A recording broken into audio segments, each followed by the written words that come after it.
Okay, this is me babbling on some more about the dog rescue situation.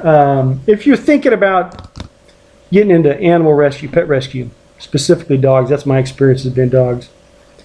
It might behoove you at first, go to your local shelter, your animal shelter, your SPCA, the dog pound, whatever they call it in your area if you have one, and volunteer. Go walk the halls of one of those places and volunteer. I did it for like 6 months. Then I got busy. Plus, I didn't want to do it anymore, to be honest with you. Good people, the place where I went, they're really good people. But our town has a terrible pet problem.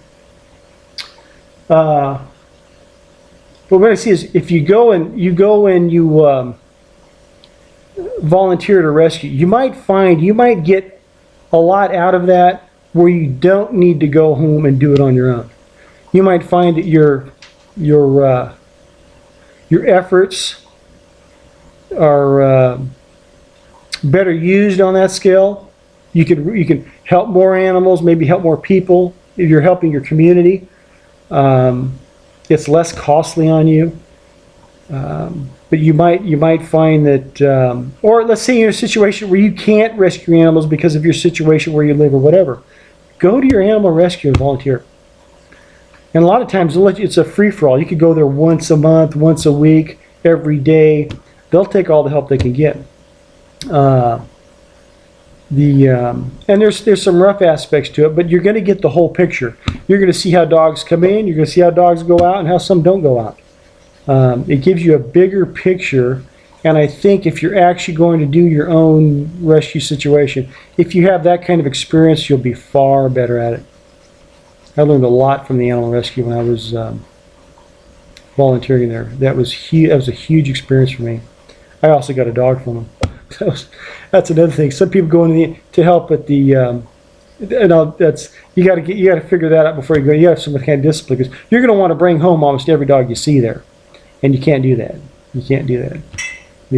I did get one dog that they kept adopting her out, and I should say it wasn't adopting. It was fostering. They would foster her out, and she was a Shar Pei, and she had epilepsy, and you had to be very consistent about giving her medications, or she went berserk, just ballistic, scary, dangerous.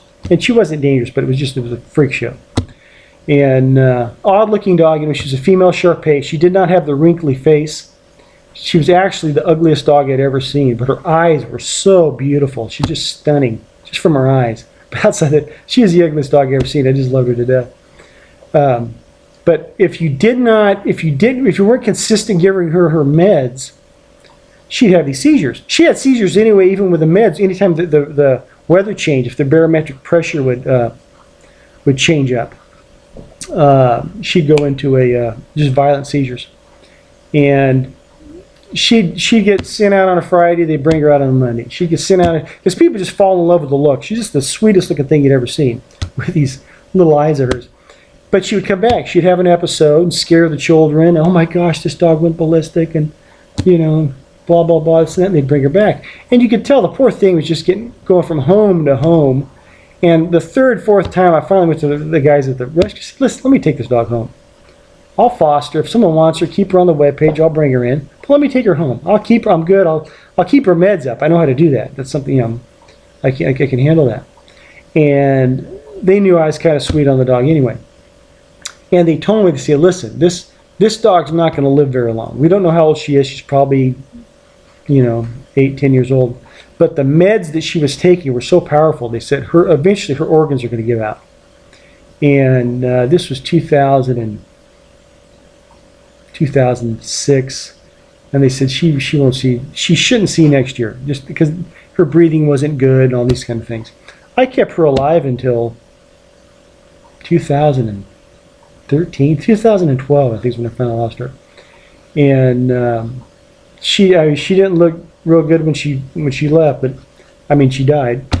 But sweet dog. I'm trying to think where I went with that. Oh, you can't, if you end up going to an animal rescue and want to volunteer, great experience. I really point you towards that.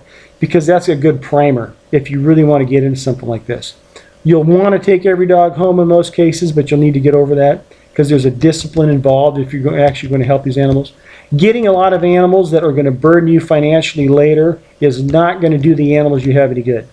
You have to be an adult, a mature individual with an end game in mind.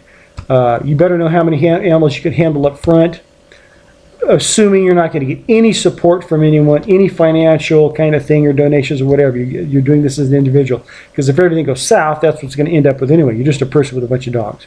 You have to feed them, you have to shelter them, and you are responsible for their actions.